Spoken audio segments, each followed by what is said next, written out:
Shalom dan selamat pagi kepada saudara-saudari yang dikasihi dalam Tuhan. Pada hari ini, saya akan menyampaikan sebuah renungan yang bertajuk Bertindak dengan Iman. Ayat inti dalam Matius 14 ayat 30.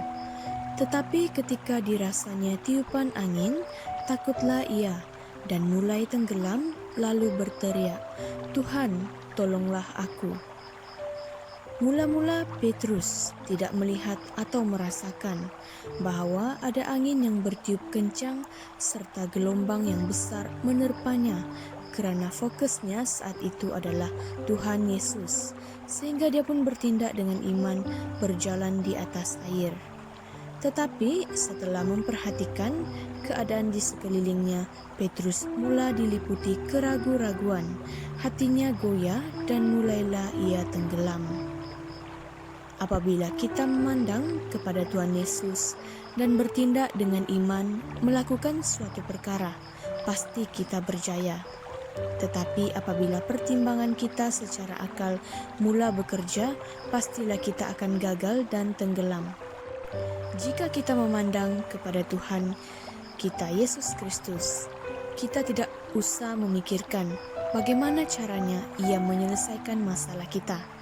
Tidak perlu kita mengerti, yang penting percaya saja dan beriman. Apabila kita mula memikirkan angin dan gelombang, yaitu keadaan di sekeliling kita, mulalah kita tenggelam dan kita tidak lagi dapat mengenali Tuhan Yesus. Kemudian datanglah teguran, "Hai orang yang kurang percaya, mengapa engkau bimbang?" Apapun keadaan yang menimpa kita, janganlah takut.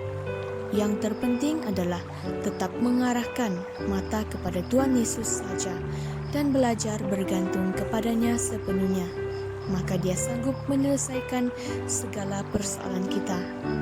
Tuhan berkata, "Bukankah burung pipit dijual 2 ekor seduit? Namun seekor pun daripadanya tidak akan jatuh ke bumi di luar kehendak Bapamu. Dan kamu, rambut kepalamu pun terhitung semuanya. Sebab itu janganlah kamu takut, kerana kamu lebih berharga daripada banyak burung pipit." Dalam Matius 10 ayat 29 hingga 31. Renungkanlah ini, burung pipit saja tak akan jatuh ke bumi di luar kehendak Bapa. Masakan Dia membiarkan kita tenggelam dan mati dalam persoalan kita? Jadi, jangan takut dan panik. Serahkanlah segala kekhawatiranmu kepadanya, sebab Ia yang memelihara kamu. Dalam 1 Petrus 5 ayat 7. Yang membuat persoalan semakin berat dan besar adalah perasaan kita yang takut itu.